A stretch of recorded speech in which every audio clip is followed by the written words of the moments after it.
Olá, boa noite. Estamos começando mais um programa Canal Aberto aqui na PUC TV, na NET Canal 22, na GVT Canal 324, na Sky HD, também Canal 324. Como você já sabe, a gente vai falar de política, vamos falar de governos, vamos falar de vários assuntos aqui no nosso programa. Hoje nós convidamos o secretário de Governo do Estado de Goiás, o ex-presidente da OAB, doutor Henrique Tiburcio, que vai estar conosco aqui agora durante essa hora para a gente bater um papo sobre política, sobre eleições na OAB, sobre a articulação do governo, enfim, vários assuntos nós vamos debater aqui. Ulisses Saes comigo, aqui, como sempre, meu grande companheiro Ulisses Saes no programa Canal Aberto. Doutor Henrique Tiburcio, é um prazer receber o senhor aqui no nosso programa. Boa noite. Boa noite, muito obrigado, Silvestre. Para mim aqui é um prazer enorme estar aqui hoje. Tá certo, Ulisses Saes, boa noite. Boa noite, João Silvestre. Boa noite especial para você, telespectador do Canal Aberto aqui na PUC TV e também para o nosso convidado, o advogado Henrique Tiburcio. Isso, doutor Henrique Tiburcio, que é secretário de Governo e vai falar para a gente qual que é a função real do senhor dentro desse governo do Estado de Goiás. Olha, a Secretaria de Governo, ela cuida exatamente desse relacionamento do governo com a sociedade, através da sociedade civil organizada, seja dos movimentos sociais, seja em relação aos outros poderes também, em relação a outros níveis também do Estado, como, por exemplo, as prefeituras, todo o relacionamento do governo com as prefeituras, convênios com as prefeituras, hoje está a cargo da Secretaria de Governo. Assim é com o Judiciário, com o Legislativo e, como eu disse, com toda a sociedade civil organizada. É mais burocrático ou não? É mais contato físico, assim? Tem de tudo, tem de tudo.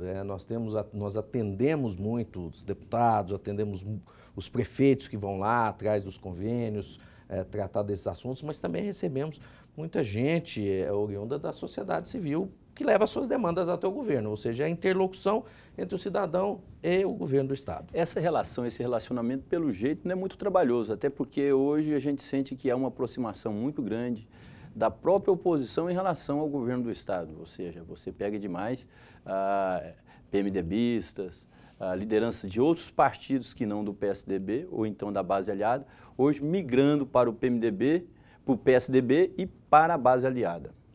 Olha, a gente tem que dizer que felizmente isso está acontecendo, ou seja, é um reconhecimento pelo menos de que o governo tem acertado a mão, seja na questão política, mas seja principalmente na questão administrativa da gestão do Estado como um todo. O governador Marconi Perillo tem tido um tratamento extremamente republicano com os prefeitos, por exemplo. Então, ele não tem feito distinção em quem é de oposição, quem é da base aliada.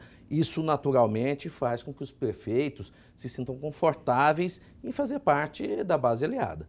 É um detalhe interessante, Ulisses, quando você fala de aproximação de governo, quando o governo está bem, evidentemente que todo o meio político quer aproximar, né? Quando o governo está mal, todo mundo quer fugir e criticar. Como hoje a situação do governo com relação à política no Estado está indo bem, o governador está sendo muito elogiado em todo o Brasil, é natural que os prefeitos procurem, então, aproximar do governo, até porque agora nós temos um período de reeleição e sempre o governo do Estado é um dos grandes cabos eleitoral em uma eleição e principalmente porque quando ele vai, ele aglutina mais pessoas, né? Então é mais fácil para se reeleger. Agora, as dificuldades que as prefeituras têm passado aí em todo o Brasil, uma situação, em alguns casos, até de penúria mesmo, né? Estão fechando até portas aí. Como é que o senhor tem agido com relação a isso? Olha, esse é o grande problema hoje do Brasil. As prefeituras estão enfrentando realmente dificuldades muito grandes, porque, sobretudo, o governo federal, ele vai criando uma série de encargos que são atribuídos aos municípios, até porque a nossa Constituição, desde 88, ela já definiu o Estado como sendo municipalista, ou seja, os serviços são prestados pelo município. Então, você tem serviços na área de saúde, você tem na área de educação, tudo isso é prestado pelo município. Em contrapartida, o governo federal tem cada vez diminuído mais os repasses que os municípios faziam jus. Então, isso vai criando efetivamente uma dificuldade muito grande. Por isso é que nós estamos tratando com os prefeitos, e o governador Marconi Perillo está tratando disso, inclusive, junto ao Congresso Nacional, uma rediscussão do Pacto Federativo. É preciso reequilibrar a divisão das despesas e das receitas, principalmente no que diz respeito entre governo federal e governos municipais. Uma das grandes detalhe aqui, só um pouquinho, Liceu, falando do Pacto Federativo. As prefeituras estão em penúria, o Estado está em dificuldade, o Brasil também está. Como é que será a redistribuição desse dinheiro aí? Não é mais fácil redistribuir os problemas, porque dinheiro... O próprio governo está querendo criar agora a própria CPMF no sentido justamente de arrecadar mais, porque não consegue, ou seja, o buraco está muito grande. Para fazer a divisão, né? Continuando a sua pergunta. O senhor falou, por exemplo, sobre o Pacto Federativo. Nós sabemos que esse Pacto Federativo, ele hoje se fosse... vamos fazer essa redistribuição desse bolo, seria extremamente impossível, até porque o governo federal está numa penúria, está com o pires na mão, pior que os municípios e, pelo que se fala, também pior do que o Estado. O senhor não acha que essa democracia nossa, essa democracia um pouco falha ainda, porque a gente às vezes não vê uma interligação entre o executivo, entre o legislativo e o judiciário. Às vezes o executivo precisa de um apoio do legislativo, não consegue, e às vezes o legislativo precisa de um apoio do judiciário, não consegue. Eu vou citar para o senhor um exemplo em relação à violência. Hoje, uma das grandes reclamações em relação à violência é porque a polícia, que faz parte desse corpo do executivo, prende, o judiciário vai e solta. Bom, a pergunta não é essa não, a pergunta é o seguinte: o senhor não acha que falta hoje mais competência para esses administradores não ficarem assim com os pires nas mãos? Ou seja, um curso mesmo, porque muitos administradores ali entram verde, ou seja, saem verde da administração sem nenhum tipo de informação, sem nenhum tipo de escolaridade. Às vezes porque é uma pessoa mais popular da cidade e acaba sendo eleito. Eu acho que em alguns casos sim, mas a gente tem que entender que, e isso já foi dito, de todos os regimes, não é? A democracia ainda é o melhor deles. Na verdade, você tem ali eleito uma pessoa que representa aquela sociedade que o elegeu. Não é? Bem ou mal, ele é um representante legítimo. Claro que se nós tivéssemos a formação de líderes, as escolas, se você tivesse escolas para a formação de líderes, a rediscussão, inclusive do sistema, da própria estrutura do Estado como ele está constituído, eu concordo. Eu acho que há, por exemplo, independência entre os poderes, isso hoje está muito bem sedimentado no Brasil, mas a harmonia talvez ainda não esteja exatamente bem delimitado qual seria. Por exemplo, você deu um exemplo muito bom, quando você tenta um pacto de se dizer, olha, vamos investir em segurança e aí precisamos da colaboração do Legislativo, do Judiciário e do próprio Executivo, você vai ter muitas dificuldades para isso. Agora uma coisa, porque o senhor mesmo citou aí sobre essa competência, ou seja, sobre essa escolaridade que pode se dar para essas pessoas, principalmente para os administradores. Eu pego o exemplo aqui, Goiás mesmo, ou seja, o Estado de Goiás procura trabalhar com a chamada meritocracia, ou seja, as pessoas que tenham competência para fazer parte daquela gestão, para que a gestão tenha um certo movimento e um andamento. Mas parece que isso não acontece em alguns municípios. Não são só municípios de Goiás, não, do Brasil inteiro. Mas a gente observa muito aqui. A pessoa é eleita, mas ela não tem nenhum tino. Ela chega, a primeira coisa que ela faz, ela desfaz o que o anterior fez e cria aquela coisa que é esse impasse e acaba prejudicando a própria administração. Sem dúvida, mas eu sou um otimista. Eu acho que o cenário já foi muito pior.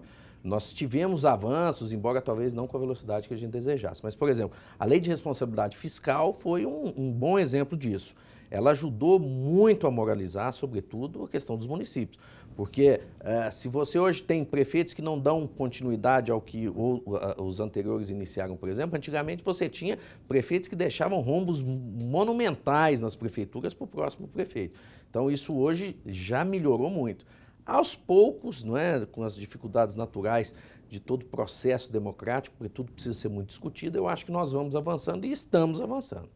Inclusive, Ulisses, antes da Lei de Responsabilidade Fiscal, que ela começou em 2000 agora, praticamente 15 anos, o caixa era o próprio bolso do prefeito.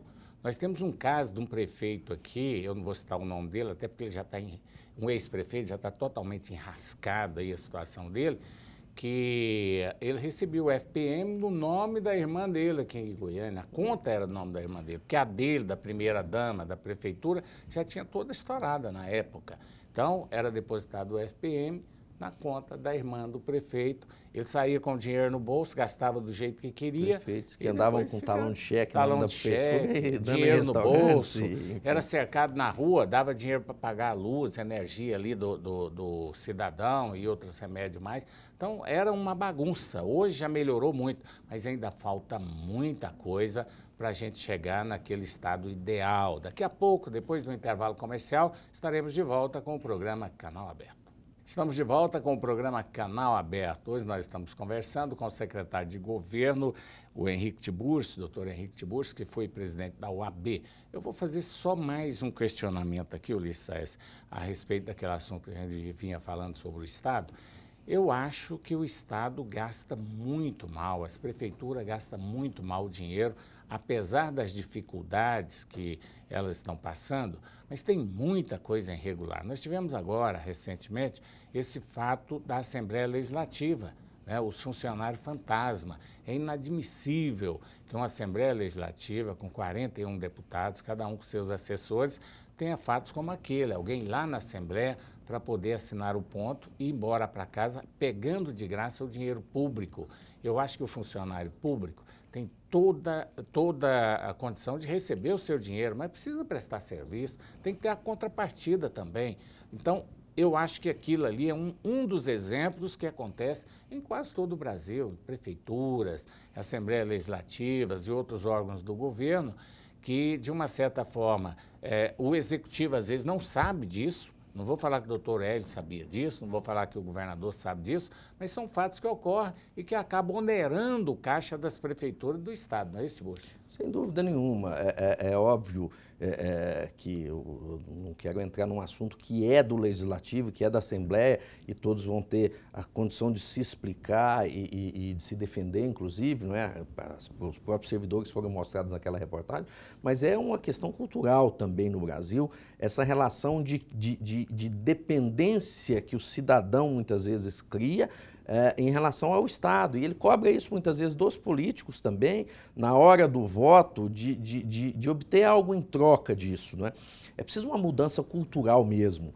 E eu sei que o presidente Hélio de Souza tem tentado e tem conseguido avançar muito na questão, inclusive de moralização da questão dos cargos, de fazer com que todos os funcionários batam ponto e conseguir com isso economizar para os cofres públicos. Mas não é um problema simples de resolver numa penada, porque isso é histórico, isso vem do Brasil Império ainda, essa relação que se cria de dependência. Eu posso dizer com tranquilidade que todo político já recebeu algum pedido de alguém num sentido de arrumar um emprego para uma pessoa, de colocar alguém em algum lugar, de se arrumar um benefício aqui ou acolá. É preciso, claro, e o ideal é que nós avancemos no sentido de cada vez mais isso não estar presente na nossa vida. Eu até acho que isso aí não é um pedido, não. Acho que eles devem receber um pedido por dia de emprego para algumas pessoas. Muitos oferecem, né? Muitos já são até cara de pau que oferecem. É verdade. Eu digo que quem é cara de pau não é o próprio eleitor, não. O cara de pau é o político que oferece isso, você já sabendo que já está incorrendo numa corrupção. Eu queria fazer uma pergunta para o senhor em relação a esse negócio dessa cultura. O senhor não acha que tem que ter alguém para romper com isso, ou seja, definitivamente no Brasil? Eu vou pegar um exemplo do senhor. Governo federal. O governo federal, para a presidenta Dilma não passar por um processo de impeachment aí, ou então para que não houvesse assim, mais reforço em relação à sua renúncia, a primeira coisa que ela fez foi oferecer recursos, né, para deputados federais, através de emendas orçamentárias, aquelas coisas todas, para cumprimento de alguns municípios, suas bases eleitorais. E o que mais deixou triste toda a população, principalmente assim, quem acompanhou, eu fui um deles, é esse agachamento que a presidenta teve em relação ao PMDB, ou seja, de ofertar, acho que foram 8 ou 9 ministérios, né, para que houvesse de fato esse apoio. O senhor não acha, por exemplo, 7? O senhor não acha que essas negociações que acabam enfraquecendo a chamada democracia? Olha, Ulisses, tudo isso evidentemente nocivo, é tudo que a gente não queria que acontecesse. Eu me lembro, eu sou de uma época, quando eu comecei a entender um pouquinho de política, a começar ali por volta dos meus 16, 18 anos, quando se falava em troca de cargos ou negociação de cargos, se falava com vergonha. Hoje isso é aberto, é natural, é tratado de forma absolutamente natural. Não é o ideal, mas, como eu disse, é uma mudança cultural. Isso tem que ser feito aos poucos. Até porque, se, por exemplo, o exemplo que você deu, a presidenta Dilma disser, olha, não dou cargo mais, ela cai. A situação dela hoje é segurada politicamente. Inclusive, Ulisses, quando houve essa disputa lá no Congresso, que o Eduardo Cunha apareceu e ganhou as eleições, todo mundo esperava que o Brasil ia ter um novo caminho, mas não dessa maneira que está acontecendo aí, né? A crise política surgiu exatamente com a eleição do Eduardo Cunha naquela época. Até porque vocês devem ter observado, a primeira postura da presidenta Dilma, assim que ela assumiu o primeiro mandato dela, foi cortar a cabeça, acho que de 11 ministros, ou foram 8 ministros. Do Lula. Justamente acusados de corrupção. Ou seja, foi caindo um atrás do outro, efeito dominó. Aí depois o governo dela praticamente se tornou sinônimo de corrupção. Eu cito um caso aqui, Ulisses, de um conhecido meu, já falei, eu acho que eu falei aqui no programa já, que ele ficou longe da cidade dele mais ou menos uns 10 anos sem ir lá. Aí ele falou para mim que ia voltar para a cidade, ia ser candidato a prefeito. Eu falei, mas você nem está atuando lá? Ele falou, não, vou lá, vou pegar todos os malandros políticos lá da cidade, vou negociar com eles, vou ganhar a eleição. Não deu outra, foi eleito prefeito da cidade. Quer dizer, hoje tem essa malandragem que comanda a política no interior e outros pontos do Brasil, que são aquelas pessoas que vivem em cima da política, vivem em cima das prefeituras, dos partidos políticos, que fazem negociatas, que muitas vezes decidem a eleição. Isso é natural. Agora, governar, o Tiburcio sabe muito bem disso, quando se faz uma coligação, né, para se fazer um governo, é mais do que natural que o governo seja dividido com os parceiros, né? Então, a Dilma teve uma coligação, o PMDB foi o partido que deu sustentação na eleição dela, deu os votos para ela, ajudou na campanha. Nada mais justo do que ele participar do governo de uma maneira correta. Agora, o que eu acho é que estão usando da maneira não muito correta para administrar o país, né?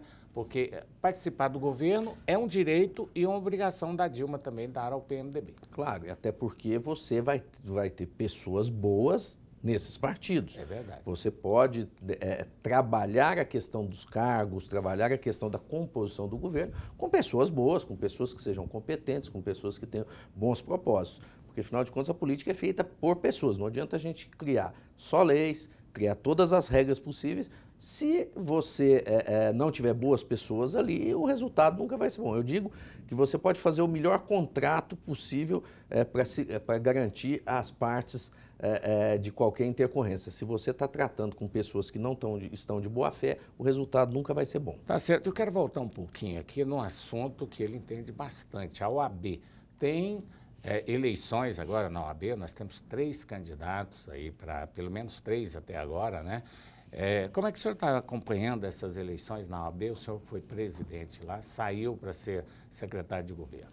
Olha, eu tenho uma história na OAB, fiquei 15 anos ali, 2 mandatos como presidente, fiquei 5 anos como presidente, então tenho um carinho e um orgulho muito grande daquela instituição, não é? E estou acompanhando as eleições agora como eu digo, de camarote, não é? Eu estou vendo de um outro cenário, alguém que está de fora, mas acompanhando com bastante interesse, mas sem a participação. Eu não estou fazendo campanha para um candidato, eu quero o melhor para a instituição. Óbvio, tenho o meu candidato de preferência, não é? E espero que a ordem tenha o melhor destino possível, porque é uma instituição que é uma referência para o Brasil, é uma referência no estado de Goiás, foi, ao longo da sua história, sempre essa referência importante nesse contraponto, inclusive da política, durante toda a sua vida, que tem praticamente pouco mais de 80 anos. Mas o senhor é um homem importante dentro da OAB e publicamente o senhor já declarou voto? Eu ia fazer essa pergunta para ele, porque até não... Se não declarou, vamos declarar agora. Vamos declarar justamente agora. Eu vou até complementar, vou pegar carona na sua pergunta aí, João, até porque, por exemplo, pela liturgia do cargo não tem nada a ver. O senhor pode falar quem que é o candidato do senhor. E o senhor já foi presidente durante 5 anos, ou seja, está há 15 anos, deve ter um candidato. Tem 3 Eu não tenho dificuldade nenhuma com isso em não, porque às vezes fala, não, eu sou secretário de governo, não quero envolver tudo aquela coisa, mas aqui o senhor é advogado e os dois. Como advogado. Eu não estou, quando declaro o voto, representando o governo ou quem quer que seja, até porque dentro do governo eu sei de gente que até apoia outras candidaturas, mas o meu candidato é o Flávio Bonaduce, porque faz parte do projeto do qual eu sou oriundo, do qual participei durante os 15 anos, que é o AB Forte. Então, o meu direcionamento, e não posso nem dar o voto, porque licenciado que estou da advocacia, eu não posso nem votar, mas o meu direcionamento é para aquele que representa o projeto o AB Forte, porque Flávio Bonaduce foi, inclusive, meu secretário-geral na primeira gestão, foi diretor da Escola Superior da Advocacia na minha segunda gestão, uma pessoa em quem eu tenho absoluta confiança. Então, vou te dar uma apertadinha aí, mas o Enil foi seu vice. Foi meu vice, não, o Enil foi meu tesoureiro nas duas gestões. Tá certo. O vice foi o Macalé. Pelo um grupo mais fechado. É porque né? na OAB, quando alguém da diretoria se afasta, o conselho é que elege aquele que vai substituir, não é automático. O Enil foi meu tesoureiro e ele assumiu na condição, inclusive fez uma condição até na minha frente de que não seria candidato. Então o grupo escolheu o Flávio Bonaduce para ser o candidato da OAB Forte. Depois o Enil até resolveu ser candidato, o que é um direito inalienável que ele tem disso. Mas aí, até por compromisso, o meu apoio ficou para o Flávio Bonaduce Borges. Tá certo. Ainda tem o Lúcio Flávio, que é candidato. Lúcio Flávio, que é candidato. O senhor acha, por exemplo, se o Flávio Bonaduce não for eleito, pode comprometer esse projeto de vocês, ou seja, o projeto de continuidade na gestão em relação ao AB? Porque vocês, praticamente, vocês têm um grupo, e o grupo de vocês tem uma visão, né? Eu até não gostaria nem de fazer essa análise, até porque, como eu disse, eu estou hoje fora da questão, eu não sou coordenador de campanha, eu não participo da articulação da campanha do Flávio Bonaduce. A minha participação se resume em dizer a ele que voto nele, que gosto muito da ideia de que ele seja o presidente da OAB. Agora, a advocacia vai fazer essa escolha e eu tenho certeza que aquele que ganhar vai querer fazer o melhor para a OAB. Hoje acho que o melhor deles é o Flávio Bonaduce Borges, mas não penso na questão de continuidade, enfim. Isso aí agora é um assunto que cabe a cada estratégia de campanha resolver.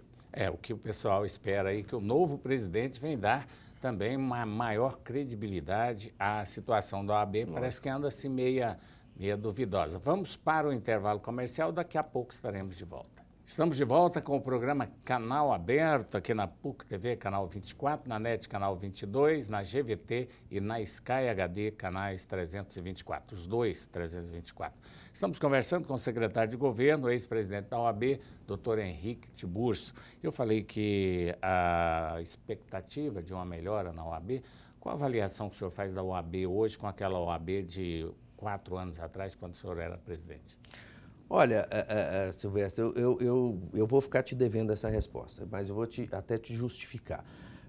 Não seria ético da minha parte falar sobre a gestão atual da OAB. Não seria, do meu ponto de vista, uma interferência naquilo que acontece. Já que eu me afastei, não acho que eu tenha nem o direito de criticar a gestão. Eu posso responder pela minha gestão, o que foi feito lá, enfim. E até porque também falar de gestão, de qualquer forma, eu estou fazendo campanha para alguém, porque outras pessoas podem se beneficiar ou se prejudicar com o que eu vou dizer. Então, isso eu vou deixar para o eleitor, o advogado e a advogada, resolverem isso, analisando as propostas e a vida de cada candidato. Tá certo, nós respeitamos Ulisses, esse ponto de vista. Mas então eu vou fazer uma pergunta. Qual que é o papel hoje da OAB no país? Nós pegamos a OAB nacional, ela tem um papel preponderante em relação às suas bandeiras, ela trabalha, assim, praticamente quase que co-irmã dos governos no sentido de criticá-los, ou seja, às vezes até de apoiar alguns projetos. Qual que é a visão que o senhor tem da instituição OAB hoje no Brasil? A instituição a importância da OAB ela é enorme, não é? A OAB é um pilar, ou seja, uma base de sustentação de todo o sistema democrático e de eventuais excessos que quaisquer governos possam eventualmente cometer ou anunciar que vão cometer. Então, esse papel a OAB sempre desempenhou com muita independência, com muita tranquilidade, claro, com algumas críticas, e eu vi na OAB Nacional muita gente dizer que a OAB Nacional não se manifestou muito em relação ao que acontece hoje no governo federal, quanto em relação à Petrobras, esses escândalos que nós estamos assistindo todos os dias, mas a OAB não perde sua importância até enquanto recebe essas críticas, porque ela se posicionou sim em determinados momentos e nos momentos cruciais, a OAB sempre se posicionou. O que a OAB não pode ser, e é bom que não seja, é panfletária, não é? Ser uma instituição que critica, que simplesmente joga para a torcida, que compactua com a execração pública de quem quer que seja. Isso não, até porque as bandeiras que a OAB defende, como o devido processo legal, o direito amplo de defesa, isso tudo também tem que ser pesado no momento que a OAB faz críticas, não é? Tem muitas Mas ela comissões importantes. Tem muitas né? comissões importantes, ela tem desempenhado seu papel, eu acredito que a contento. Ulisses, vamos comentar aqui, até eu gostaria que você fizesse um comentário aqui, porque são dois amigos nossos, né? Dois deputados que foram quais vias de fatos lá na Assembleia Legislativa, Major Araújo e o deputado Thales Barreto. Ficou ruim para a Assembleia isso, né? Lá dentro da Assembleia, né? Ficou, e aquela coisa, você falou assim, dois amigos. O Thales Barreto, converso pouco com ele, mas assim, eu tenho por estima, até porque é uma pessoa que se dedica ao seu ofício, ou seja, já há alguns mandatos disputando, até conseguir se eleger tranquilamente tudo. Major Araújo, gente boa também, amigo meu, amigo da polícia, né? Assim, eu digo amigo porque eu tenho muitos amigos policiais, às vezes já até dividi almoço, já almocei com o Major Araújo. Agora, não concordo com o que ele fez, né? Eu acho que aquilo ali é desnecessário para a democracia, aquilo ali mostra um pouco de arrobo, de autoritarismo, ranço às vezes militar, que isso deve ser um pouco combatido, principalmente no processo democrático. Em se tratando do local ainda, ou seja, a própria liturgia, o pragmatismo que exige uma Assembleia Legislativa, que é o legislativo do Estado, ou seja, é um dos poderes do Estado, né? O Estado, ele é composto por 3 poderes, o Executivo, o Legislativo e o Judiciário. Então, o Legislativo tem que dar exemplo. O que o Major fez é uma coisa extremamente desnecessária, aquilo ali ameaça a própria democracia, é uma péssima lição. Eu acho que se fosse para colocar de castigo, eu colocaria o deputado de castigo. Quer comentar? Quero. Eu tenho pelo Thales Barreto um estímulo muito grande, até porque foi meu colega de faculdade, nós nos formamos juntos e eu sei o quanto ele se dedica realmente à política, desde a época da faculdade ele já era muito aguerrido. Também tem um bom relacionamento com o Major Araújo, inclusive quando era presidente da OAB, nós conversamos muito, porque a gente tratava muito da questão da segurança pública e várias vezes nós conversamos. Mas acho também que ele errou, ele se excedeu um pouco, talvez pelo calor do momento de uma discussão. Mas é claro que aquela casa não comporta esse tipo de tentativa de intimidação e tudo. Mas eu tenho certeza que, serenados os ânimos, as coisas voltam para o lugar. Que não volte a mesma realidade, a repetir o fato. Até porque fatos como esses reincidentes aí acabam fazendo a casa virar uma expressão que eu não vou usar aqui, até em respeito ao próprio telespectador. Olha, eu tenho um relacionamento com o deputado, ele já veio aqui, o Major Araújo, gente boa, algumas vezes, conversando, calmo, muito equilibrado. Thales Barreto eu conheço há mais de 10, muito mais, ele era diretor de Serra Dourada, eu trabalhei muito tempo em Serra Dourada transmitindo futebol. Então, eu acho que os dois, no mínimo, poderiam ter vindo publicamente pedir desculpa para a população. E eu acho que seria mais uma coisa importante, tanto para o Major Araújo como para ele, porque são 2 deputados importantíssimos para a Assembleia Legislativa, para o povo goiano, são 2 deputados de carreira, e não deve levar isso aí adiante. Foi um episódio, um fato isolado, mas eu acho que deveria ter feito um pedido de desculpa aí para a população. E um representa a situação, outro a oposição. Ou seja, a oposição quer respeito desse jeito? Aí não funciona. A gente tem que trabalhar com a democracia e a democracia é ali na base do diálogo, né? É a mesma coisa eu não concordar com você me dá um soco aqui no programa, aí não, eu não volto no programa nunca mais. Louco, né, Ulisses? Até porque você é discordante de mim, eu respeito muito, porque você justamente por isso, das melhores opiniões que o Estado de Goiás tem. Seria. Bom, vamos então, eu quero comentar aqui um outro assunto, que é a janela política, né? As mudanças que o governo fez. Houve algumas pessoas dizendo que esse projeto de lei, mudando a data das eleições de agora, das filiações de agora para 6 meses antes, seria inconstitucional. uma vez que na Constituição diz que para ser candidato é necessário que a pessoa tenha filiação política um ano antes das eleições. Como é que o senhor viu isso aí? Isso vai gerar muita discussão no âmbito da justiça eleitoral. É ruim que essas questões apareçam nesses momentos e muitas vezes recheadas de casuísmo, né, para atender determinados interesses. Vai dar discussão, a discussão de fato ela é muito grande, há a questão dessa inconstitucionalidade, sim. O Tribunal Superior Eleitoral vai ter que se manifestar, em última instância, o Supremo, mas esperamos que isso não seja às vésperas da eleição, para que se tumultue ainda mais ainda. Né? Exatamente. Tem um fator também, Ulisses, aqui, que pouca gente tem discutido isso, e hoje eu me atentei para isso, eu falei, eu vou colocar esse assunto no programa. Por exemplo, nós tivemos alguns vereadores que mudaram de partidos, né, com a criação dos novos partidos, como o PROS, teve outros novo que entraram, e eles saíram e foram para aqueles partidos.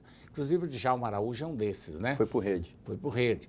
Esse pessoal, eles podem mudar de partido a qualquer hora, que eles não perdem o mandato. Porque não tem... quando ele mudou de partido, o partido não existia. Quem que vai ficar no lugar dele? Qual partido exatamente. Que vai pedir né, o cargo dele? E com essa dúvida. Mas com a criação de novos partidos, se abre uma possibilidade da migração de parlamentares para esses partidos, sem o risco de se perder o mandato.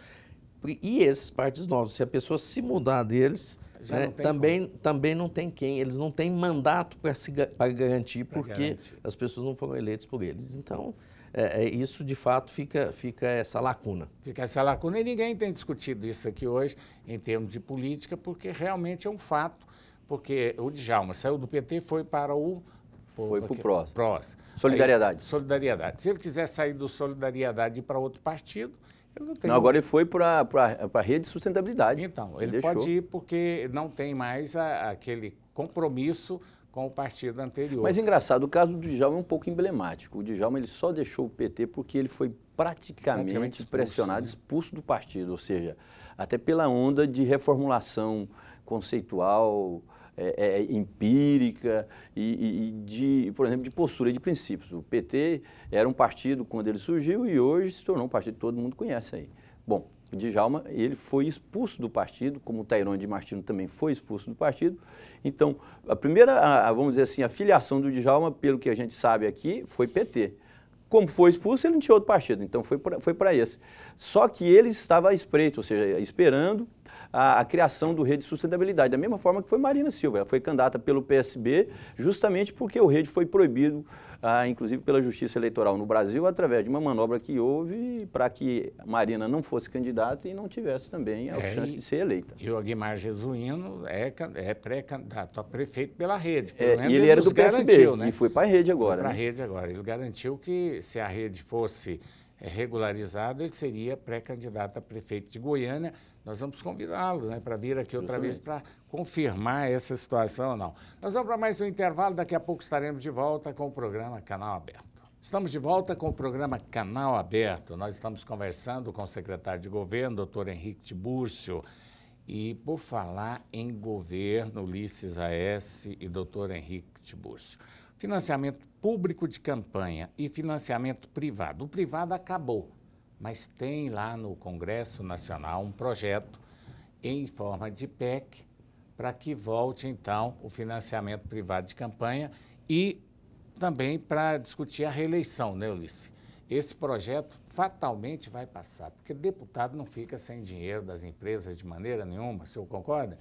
Olha, eu já fui contra o financiamento privado de campanha.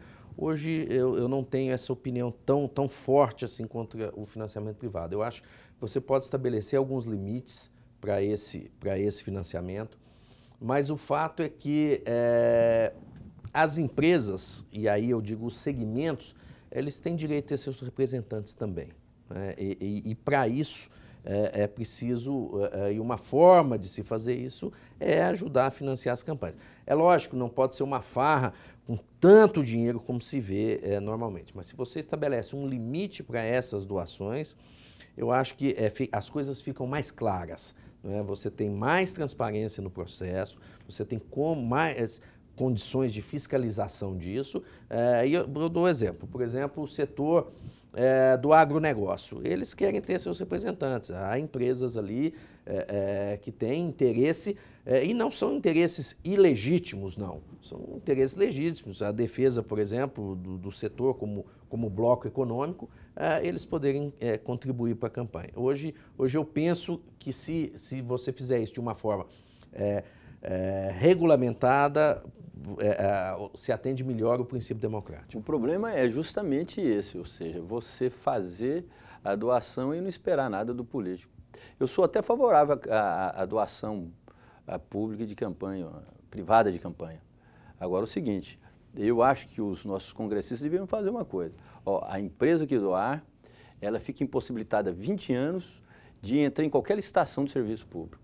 Aí você vai ver se alguém quer doar de recursos para a campanha. Por isso é que eu disse, é uma doação. Quando ela é ideológica, ela é diferente de uma doação que você, por exemplo, uma empreiteira que doa esperando receber depois um contrato. É diferente de um setor, por exemplo, como o do agronegócio ou mesmo da construção civil, que doa para um deputado que vai defender a iniciativa privada ligada à construção civil, por exemplo. Isso é legítimo. É igual os bons costumes. Por exemplo, se o senhor chegar e falar assim, doutor Henrique Tiburcio, me empresta R$50. Pelos bons costumes, se o senhor tiver no bolso, vai me emprestar R$50. Né? Vou devolver R$50. A campanha tem que ser assim. Se você tem dinheiro demais, essas empresas estão tendo dinheiro, tanto é que elas estão doando, então elas não precisam de nada do serviço público. Ou seja, estão tranquilas. Tem dinheiro demais? Está doando, então pronto. Mas o que tem Por isso que tem que ser limitado. O valor não pode ser algo que seja tão expressivo a ponto daquilo se esperar um retorno por parte de quem foi eleito. O detalhe é o seguinte, eu acho que o problema o governo também tem que criar mecanismo com relação a essas licitações. O tribunal, o TCU que olha isso, os tribunais de conta dos municípios, do Estado, precisa ter mais seriedade na fiscalização desses contratos. Mas, João, você pega, por exemplo, a presidenta Dilma. O TCU disse que não está querendo... o relator já se pronunciou, pelo menos começou a dizer publicamente, né? Não queria falar publicamente, mas ele falou que ele é pela rejeição da conta da presidenta Dilma, das contas dela. O próprio governo federal já fez o seguinte, já pediu que o relator, o ministro relator, saia do caso porque ele já se pronunciou. Então, veja bem, o próprio governo, ele cria mecanismo para tumultuar essa fiscalização. Se aquela fiscalização depõe contra ele, ele faz o quê? Ele coloca sob suspeição. Foi o que o governo federal fez. Um mecanismo de direito que faz colocar em suspeição alguém que está julgando, no caso, o ministro relator do TCU. Mas a verdade, Ulisses, por exemplo, nós tivemos casos na Petrobras que várias empresas que doaram para as campanhas no Brasil não participaram dessas falcatruas também, né? Sim, porque tem que ser analisado o seguinte, não são muitas, todos os doadores de campanha que participaram da corrupção no Brasil. Participaram da corrupção um grupo bem menores aí de empresa. Só que não adianta você querer, ou nós queremos, o telespectador querer, que a corrupção acabe só com a doação de campanha, não. Se fosse assim, era muito fácil, acabava com isso e pronto. Mas o problema é o seguinte, é que vão continuar fazendo da mesma forma. Quer dizer, eu não coloquei 1 milhão lá na campanha do deputado, mas o deputado vai me procurar para fazer a falcatrua da mesma forma. Então, tem que resolver a questão com a cultura, com a fiscalização dos contratos, com a fiscalização de onde é colocado o dinheiro público, com a seriedade. Nós temos países no mundo, vários países do mundo, que têm problema de corrupção. Só que quando descobre, o cidadão está fora da política, ele vai, inclusive suicida, como é o caso lá no Japão, né? Nós temos casos de corrupção aqui. O cidadão foi acusado como diretor de uma entidade aqui na prefeitura, ele volta para um outro cargo na prefeitura. Ele faz festa. Ele faz festa, vai para o governo. Prefeitos que não tomam atitude quando há uma denúncia, chega gentilmente no cara, olha, você está sendo denunciado, vamos ficar uns dias fora aí do governo até terminar a investigação. Se você for considerado inocente, volta de novo. Nós tivemos o caso do Darcy Acosta, grande Darcy Acosta, né? Que infelizmente Deus levou, teve aquele problema com ele, foi provado que ele não tinha nada, era inocente, voltou para a prefeitura, teve um desgaste muito grande com ele, mas ele recuperou a imagem dele, morreu como um cidadão íntegro, sério, todo mundo admirando ele. Agora, eu acho que tem que afastar. Quando tem denúncia, em qualquer setor do governo, tem que afastar o dirigente para que a coisa fique mais transparente. Isso tinha que ser feito no governo Dilma, na prefeitura, no estado, em qualquer lugar. E fiscalização. Corrupção é o grande mal, né, de todo e qualquer país, no Brasil não é diferente. É lamentável que a gente assista isso, isso atrasa o desenvolvimento do país, financia, como você colocou, malandros no poder, lamentavelmente é assim que acontece. Fiscalização tem que realmente existir, e no Brasil existe muita fiscalização. Nós temos, por exemplo, um Ministério Público que é extremamente atuante e com muita autonomia. Muitos acham que é até demais, mas o Ministério Público tem que ter essa autonomia para investigar, para fiscalizar, para cobrar, né, para denunciar. A própria Polícia Federal faz um trabalho também muito grande em relação a isso. Mas, infelizmente, não está sendo suficiente. No Brasil, parece que as pessoas sempre acham um jeito de continuar ou de inventar novas formas de se praticar essa corrupção. É cultural também. À medida que a gente começar a trocar governos que esses casos... E punir também. E punir, sem dúvida nenhuma, isso começa a diminuir, né? Nós já estamos avançando. O caso do Mensalão foi um exemplo. Nós tivemos punições e, assim, nós esperamos que seja com todos os casos de corrupção. Empreiteiros presos também, né? Grandes empresários presos, isso é muito positivo, porque vai inibir um pouco essa corrupção que existe no país.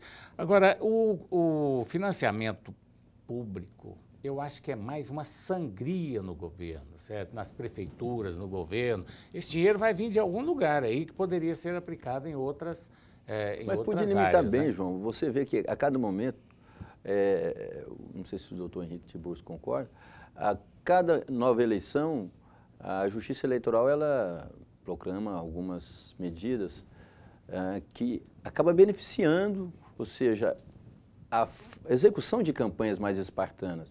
Ou seja, vai diminuindo o prazo de 90 para 60, agora 45 dias. Isso, de certa forma, você acaba economizando. Agora, o grande problema é o seguinte, o problema que eu acho que deveria diminuir as formas de se fazer campanha é rádio, televisão, banner, coisas simples. O problema é que no Brasil parece que se faz muito para gastar muito, para sobrar muito também. Não é verdade. Isso, não? Mas eu só queria um assunto aqui bem rapidinho, porque nós já estamos chegando ao final do programa.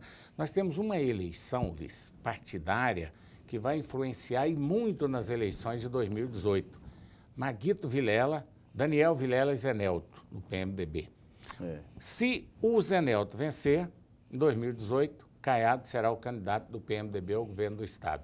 Se o Daniel Vilela vencer, Daniel ou Maguito será candidato ao governo do Estado em 2018. Uma eleição municipal, uma eleição partidária que vai ter uma influência tremenda daqui a 4 anos. Concorda? Eu concordo, e o Daniel Vilela está querendo ser candidato, ser presidente do diretório regional. O Zé Nelto é mais hardcore, bem mais casca grossa, ou seja, não aceita, porque ele acha que o Daniel Vilela é muito coxinha. Você sabe, telespectador, o que é coxinha, não é?